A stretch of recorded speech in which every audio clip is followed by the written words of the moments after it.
नमस्ते जी, अरुण जैन धैर्यवाद से।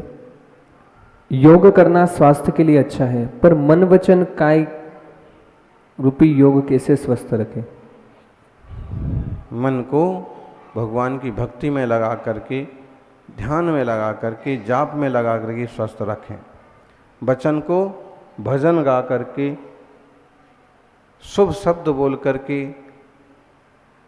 और तन को योग क्रिया करके, योग आचार विचार करके स्वस्थ रखें।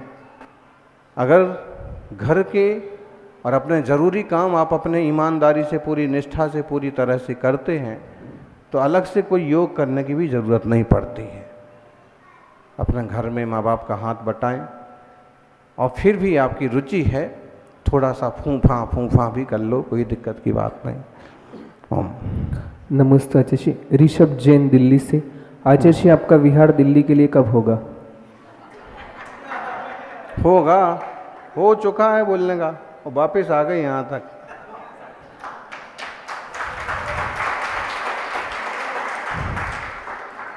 और वापस का भी कोई कब हो जाए इसका भी कोई पता थोड़ी पड़ रहा। नमस्ते आचार्य। पारसोला से महेश पचौरी। पूजन के समय ठोना गिर जाना किसका संकेत है? पूजा के समय ठोना वगैरह कुछ नहीं गिरना चाहिए। पूजा की थाली रकेबी कुछ नहीं गिरना चाहिए। एकदम विधि से रखो, साध करके रखो, क्योंकि ऐसी मंगल सामग्री गिरना तो अच्छा नहीं माना जाता है। ओम। नमस्ते आचार्य। प्रमोद उपाध्याय सांगली से। समाज पंथवाद के बवंडर में फंस चुका है। किसी विशिष्ट संघ के साधु आए तो चौके लगते हैं, एक साधु के लिए 10 चौके, और किसी और संघ के साधु आए तो 2 महाराज जी एक ही चौके में आहार करते हैं। ये सब देखकर बहुत पीड़ा होती है, क्या मार्गदर्शन करें? नमस्ते। अब अपन तो लगे ही हुए हैं इसी में कि लोग थोड़ी समझदार बने, प्रत्येक तपस्वी का सम्मान करें, देवशास्त्र गुरु की आराधना करें और छिछले शब्दों के पीछे पड़ने की बजाय वो सार्थकता वर्तमान को देखें, भूत का सम्मान करें, भविष्य के लिए अच्छे सपने सजाएं और जो अपने सामने उपलब्ध हैं ऐसे त्यागी व्रतियों का विधिवत पूरा सम्मान करें। और क्या फर्क पड़ रहा है कौन से महाराज जी से दीक्षा ली है, बस ये देखो कि मूल गुणों का पालन हो रहा है कि नहीं, साधना सही है कि नहीं, और वीतरागता विरक्तता है। अगर उनमें विश्वास साह साति तो निरारंभो परिग्रहा ज्ञान अध्यान तपो रखता तपस्वी सा प्रशस्यते, ये वाले गुण हैं तो आप बिल्कुल निसंकोच रूप से पूरी भक्ति करो। और अगर ऐसे गुण नहीं हैं तो जिन गुरु को आप मानते हो उनके भी शिष्य हों तो अभी कोई ज़रूरत नहीं है, क्योंकि पूजा गुणों की करो, व्यक्ति की नहीं। जिन धर्म व्यक्तिवादी नहीं है, व्यक्ति पूजा को महत्व नहीं देता है, जिन धर्म गुणों की पूजा को महत्व देता है, फिर जिस व्यक्ति में विशेष गुण होते हैं वो पूजनीय होता है। श्रीपाल जैन टीकमगढ़ से। 13पंथी लोग शांतिधारा में बोलते हैं छिंद छिंद भिंद भिंद, और 20पंथी कहते हैं शांति शांति। आखिर इसका मतलब क्या है? कौन सही है कौन गलत? अब इस मंदिर में तो सब छिंद छिंद बिंद बिंद बोलते हैं, तो इसको भी लोगों ने बताई पंथ से जोड़ दिया है।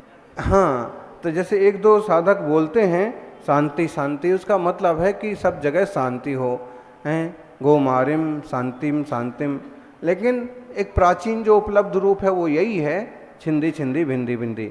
गायों पर भी पड़ने वाली बीमारी ना हो, छिंद छिंद भिंद भिंद हो जाए, हैं, भैंसों पर पड़ने वाली बीमारी शांत हो। तो जो चल रहा है छिंदी छिंदी भिंदी भिंदी, इसमें कोई दिक्कत नहीं है और इसका कोई पंथों से मत जोड़िए। कोई लोग तो बहुत विचित्र खोपड़ी के लोग हो गए, कपड़ों को भी जोड़ दिया, पीले पहन लिए तो अमुक पंथी हो गए, सफ़ेद पहन लिए तमुक पंथी हो गए, और कुछ और लाल रंग के पहन लिए तो अभी क्या बोलें, किसी खोपड़ी का क्या इलाज है। महाराजों को जोड़ दिया, सारे मुनिराज दिगंबरी हैं, सब नग्न मुनिराज ही हैं, लेकिन फिर भी उसमें ये महाराज अमुक हो गए, क्या करा जाए अभी। इसलिए पचरंगे कपड़े पहन लो, जो मानना हो तो मान। लेकिन बहुत बुरी बात है ये। चाहिए तो ये कि भाई घर में जो है 2 भाई हैं 3 भाई हैं, अपनी पसंद का भोजन शुद्ध शाकाहार कर रहे हैं, कोई दिक्कत नहीं है। और उसको नहीं जो रुचता है तो नहीं ले रहा है, तुमको रुचता है तो ले रहे हैं, लेकिन इसमें न्यारे थोड़ी हो जाते हैं। ऐसे ही पूजा पद्धतियों का है। ओम नमोस्तुभगन राहुल जैन आगरा से। आज के युवा बहुत जल्दी हताश होकर आत्महत्या की ओर कदम बढ़ाते हैं, क्या करना चाहिए? हताश और निराश होना, हीनता की भावना आना बहुत बुरी बात है। इंसान का जीवन मिला है, इसको अच्छे से जीना चाहिए। कहीं हार भी हो जाए तो भी पुरुषार्थ करना चाहिए।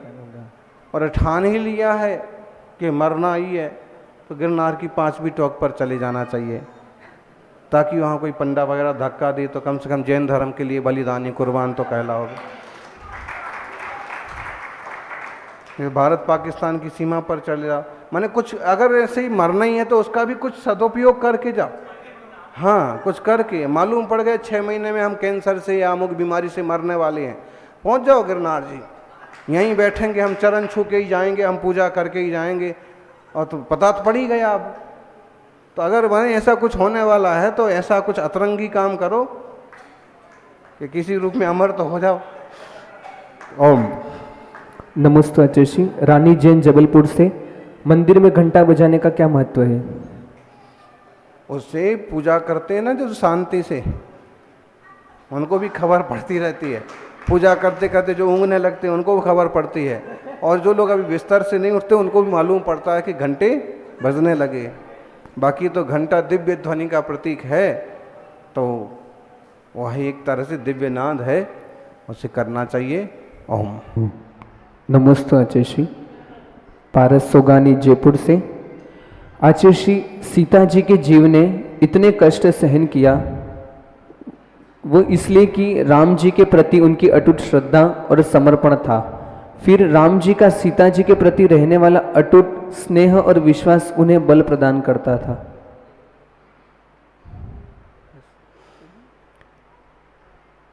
सीताराम का जीवन गृहस्थों के लिए आदर्श जीवन है। मतलब पति के साथ कैसी भी स्थितियां हों, फिर भी पत्नी को हर हाल में हर कदम पर उनका साथ देना चाहिए। सीता भारतीय संस्कृति में इतनी जबरदस्त रूप से प्रतिष्ठित हैं कि बहुत जगह राम के पहले उनका नाम आता है। सिया राम, जय सिया राम।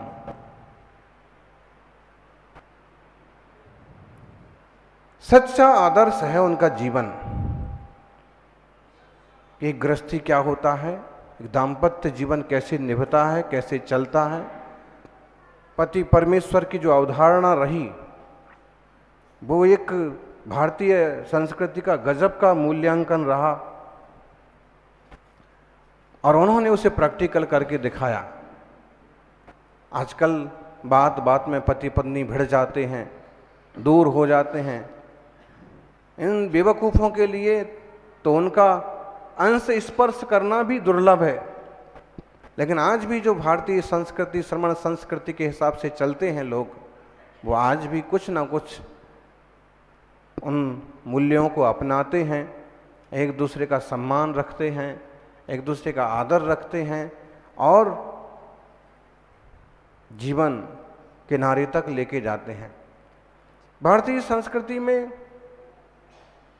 दाम्पत्य जीवन केवल भोगों के लिए नहीं है, और केवल 2 शरीरों का मिलन नहीं है। वो वेदों में तो वहां 2 आत्माओं का मिलन तक कहा, और उसका आशय गजब का है कि जब वह असहाय हो जाएं, किसी खतरनाक बीमारी से भी पीड़ित हो जाएं, वृद्धावस्था भी आ जाए, तो भी दोनों प्राणी एक दूसरे का सहयोग करते हुए धर्म ध्यान वाला जीवन चलाते चले जाते हैं।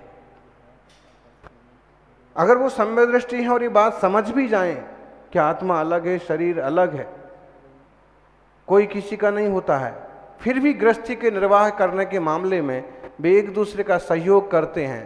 और कई बार तो जब हम देखते हैं कि अपनी धर्म पत्नी या अपने पतिदेव का उत्तम समाधि पूर्वक मरण भी बिरले लोग करा लेते हैं। जैसे अंकलिका राधी सागर जी का गृहस्थी का प्रसंग है कि जब उन्होंने देखा कि पत्नी का स्वास्थ्य संभलने वाला ही नहीं है, किसी भी तरह से नहीं संभल रहा, तो उन्होंने संबोधित किया और अपनी पत्नी का समाधि मरण कराया। आचार्य शांति सागर जी गृहस्थ जीवन का प्रसंग है, उन्होंने अपने पिताजी का जबरदस्त सहयोग किया, उनकी सल्लेखना समाधि में हाथ बटाया। तो ये भारतीय संस्कृति, भारतीय दर्शन एक अद्भुत दर्शन है, दुनिया में बहुत दुर्लभ है। उनकी आस्था, उनका प्रेम आज भी अमर है। और एक तो श्री राम तो मोक्ष चले गए, वो भी एक दो भाव में तप करके मोक्ष जाएंगी। ओम। नमस्ते आचार्य श्री दिनेश कुमार जैन, नवीन शादरा, दिल्ली से। आचार्य देव वितराग मूर्ति श्री सुनील सागर जी गुरुदेव की श्री चरणों में नमोस्तु। आकाश द्रव्य के जितने प्रदेश हैं उतने कल्पकाल के बाद जम्बूद्वीप के भरत क्षेत्र में होने वाली 24 के नाम केवल ज्ञानी बता सकते हैं क्या? यदि हाँ, तो आकाश के अनंतानंत प्रदेश होने से पूछी गई 24 की पहचान कैसे होगी? केवल ज्ञानी के ज्ञान में जितना झलकता है उतना वाणी में नहीं आ पाता है। वाणी का एक सामर्थ्य है, हम जो जो सोच रहे हैं वो सारी बातें कह पाएँ कोई ज़रूरी नहीं है। बहुत सारी बातें ऐसी रह जाती हैं जो छूट जाती हैं। जब अपने साथ ऐसा होता है तो सब कुछ जानने वाले की वाणी में भी एक मर्यादा तो होती है। भले ओंकारमयी दिव्य ध्वनि है, अनक्षरी भाषा है, लेकिन गौतम गणधर आदि उसे झेलते हैं तो उसमें कहीं ना कहीं न्यूनता आती है। जैसे आकाश से पानी बरस रहा है और आप उसे भर लेना चाहें तो कितना भर पाएंगे? इतने सारे आकाश से बरस रहा है, पूरे किशनगढ़ में बरस रहा है, और आप पानी भर लेना चाहते हैं, बरसता हुआ पानी भर लेना चाहते हैं, कितना भर पाएंगे? कितना बर्तन फैलाएंगे, कितनी पारातें लगाएंगे, कितनी थालियां बिछाएंगे? वही दिव्य ध्वनि का हाल है। पन्न वणिज्या भावा अनंत भागोदु अणभिलप्पाणम पन्न वणिज्याणम पूर्ण अनंत भागोदु सुध निबद्धो। बोले कहने लायक बातें तो बहुत हैं, लेकिन दिव्य ध्वनि में उसका अनंतवा हिस्सा आ पाता है। और गौतम आदि गणधर देव उसका एक बहुत छोटा हिस्सा झेल पाते हैं, उसको द्वादशांग रूप से ग्रंथित कर पाते हैं, और जितना वो झेल पाते हैं उसका एक बहुत छोटा हिस्सा संकलित हो पाता है, और उसके बाद उससे और छोटा हिस्सा आचार्यों के द्वारा लिपिबद्ध होके ग्रंथ रूप से आ पाता है, और उसका एक बहुत छोटा अंश हम तक पहुंच पाता है। ऐसे समझो कि नदी में पानी तो बहुत है। यहाँ कौन सी नदी की कौन सी डैम से पानी आता है? बीसलपुर। अब पानी उसमें कितना है? बहुत है, ठीक है। अब आपके यहाँ आता है तो आपके यहाँ टंकी में जो यहाँ मूल टैंक है उसमें कितना पानी भरा जाता है? जितना आता है उसका बहुतांश भर जाता है। काफ़ी सारा रास्ते में लीक हो जाता है, काफ़ी सारे चोर लोग चुरा लेते हैं, काफ़ी सारे पाइप फोड़ करके लूट लेते हैं, ठीक है। कुएं में कितना आ पाता है? बड़े वाले टैंक में। उसके बाद फिर वो जो छोटे कंपाउंड हों वहाँ तक कितना पानी पहुँचता है? फिर आपके मोहल्ले में कितना पहुँचता है और आपके घर में कितना पहुँचता है? यही दिव्य ध्वनि का हिसाब किताब समझना चाहिए कि हम तक जो पहुँचा है उतनी सी दिव्य ध्वनि। ऐसे ही भगवान के ज्ञान में सब कुछ विषय बनता है, लेकिन सारी बातें नहीं कही जा सकती। अनादि को अनादि रूप से कहेंगे, अनंत को अनंत रूप से कहेंगे। अनंत 24 हो गई तो अनंत 24 को अनंत रूप में बोलेंगे, असंख्य को असंख्य रूप में। इस तरह की व्यवस्था है। ओम। नमस्ते आचार्य श्री, प्रीति गंगवाल, दिल्ली से। आचार्य श्री, यदि कोई पुरुष आरिका माता जी का और कोई स्त्री किसी साधु का टैटू निकालता है तो क्या उसमें दोष लगता है? क्या निकालता हो? टैटू। तो टेटू माता जी महाराजों को बनाने की क्या जरूरत पड़ी है? श्रावक अगर विपरीत लिंगी का मतलब ऐसे बना। अच्छा, श्रावक के लिए माता जी महाराज अगर टैटू बनाने लग जाएं? मतलब महाराज जी का टैटू स्त्री बनाए अच्छा, और अच्छा। स्त्री का टैटू पुरुष बनाए। प्रश्न ही गजब का किया। देखिए, ऐसा है कि श्रावकों की भक्ति बहुत तरह की है और कई बार हम देखते हैं कि ये इतने व्यक्तिवादी बन जाते हैं लोग कि उन व्यक्ति को छोड़ करके और कोई तपस्वी का भी सम्मान नहीं कर पाते हैं।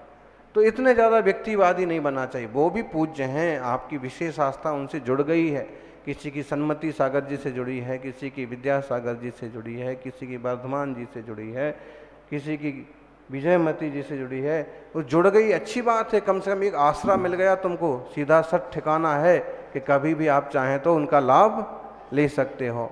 लेकिन इसका ये मतलब नहीं निकाल लेना कभी भी कि बाकी तो क्या है, आते हैं वो महाराज क्या है और वो महाराज कोई तपस्वी हैं क्या।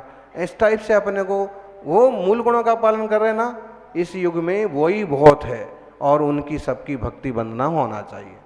अब कभी कभी इतने ज़्यादा उनके प्रति समर्पित होते हैं कि उनकी टैटू बनाएंगे, उनके इधर सब तरफ। हमारे यहाँ भी एक टैटू है, पूरा शरीर गूंद रखा है उसने। हाँ हाँ, तो क्या इलाज है बताइए अब इसका? तो इतना नहीं करना चाहिए। हाँ, ये आपकी बहुत भावना है, 3 लोक का नक्शा, अहिंसा परमो धर्मा, महावीर स्वामी जैसा कुछ, या अपने गुरु का भी बनाओ। तो ये है कि विवेक रखना चाहिए, क्योंकि बार बार उस पर हाथ जाएगा, बार बार साबुन से धुलेगा, बार बार हो सकता है कि अशुद्ध अवस्था आएगी। तो इन सब बातों का ध्यान रख करके ही कोई चीज़ करना चाहिए।